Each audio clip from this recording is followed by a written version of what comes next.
What's a good word for like when it's really wet?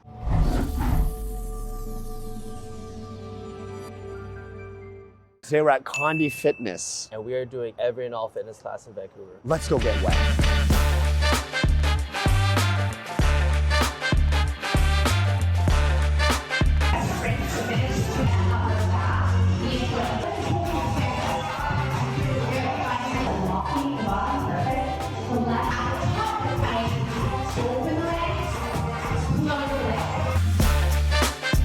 I am saturated. As am I. And you're wearing a sweater.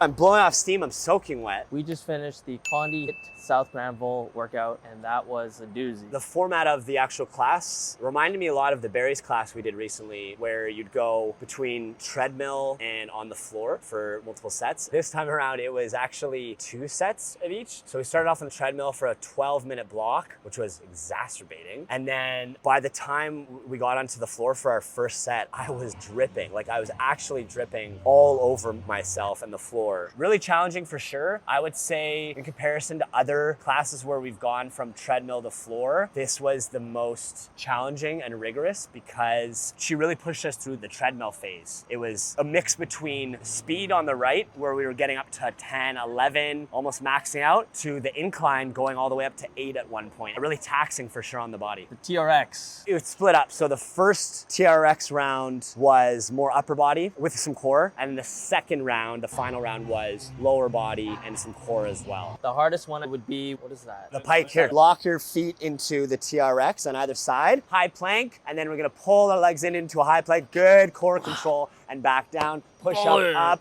And then she actually added.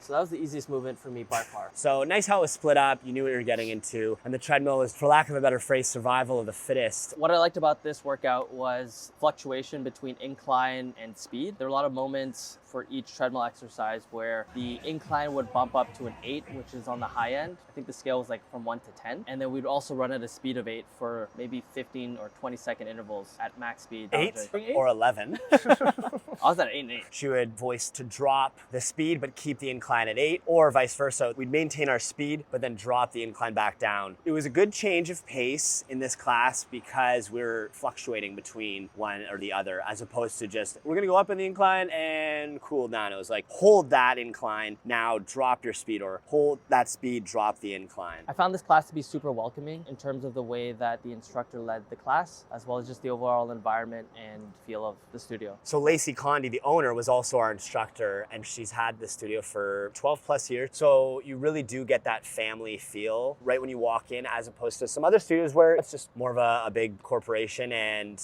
there's so many people. This was much more of a family feel, which is something I really love. And it was a super intimate environment. It's a nice, small, engaged class. But busy because they have around 14 to 18 treadmills. So it was packed for the setup in the class, which was great. Nice full class, got us pushing through it. Something that stood out for me over this period so far of different classes that we've tried is the instructor style. I think the business model is what drives the trainer coaching style. What I mean by that is, for this kind of class in Barry's, the fitness instructors are to keep talking throughout, keep motivating, keep the members informed so no one's left behind or unsure of what to do almost through the class, as opposed to other fitness classes where it's more, here's what you're gonna do, 3 rounds, go for it. And then you come around and give that one-on-one feel throughout. So it's interesting to see the different styles throughout the classes we've tried so far. And I think you were saying earlier that you like this style, right? I like this workout format for the reason that it kept me motivated and engaged throughout the workout. For certain moments, like the treadmill, for example, where we're winding down towards the end of that set, our trainer Lacey would say, we've got 15 or 20 seconds left, so you can bump up your intensity. And then that was a good notice for me to kick up my pace. She was awesome. She knew her stuff. You can tell she's been doing this for years. The thing I respect the most about her, though, is she coached like it was her first month, first year. It didn't feel like she's been there for 12 years and it's running its course and she's kind of tired and showing up just like, okay, guys, you know what the drill is she made it feel like this was our first class and it was a big event and we were there to be pushed and she pushed us. So I do really respect that. She was very present-minded in the moment. This was the only thing that mattered, not on her phone, not worrying about anything else. So kudos to Lacey for being right on it. The studio space has a real almost boutique vibe to it. The capacity is about 14 treadmills, and then they've got another area sectioned off for the TRX. They're playing a lot of house music. When they're coaching you step by step throughout the whole workout, I don't even hear the music anymore, which is really funny because music is very important to me for a workout, but it's hard to notice both when I'm so focused on what I'm doing and what she's saying. The last thing I'm thinking about is the music. In a way, it's nice because you don't have to worry too much about the music. As long as it's upbeat, it's got a high BPM. So sweat score, I definitely sweat the most thus far. We're coming up to about 10 classes, which is really exciting. I would say this is the one that I sweat the most in, so I'm gonna give it a gorgeous 9.7. Honestly, that was pretty high up there for me. I think I'm gonna go with a 9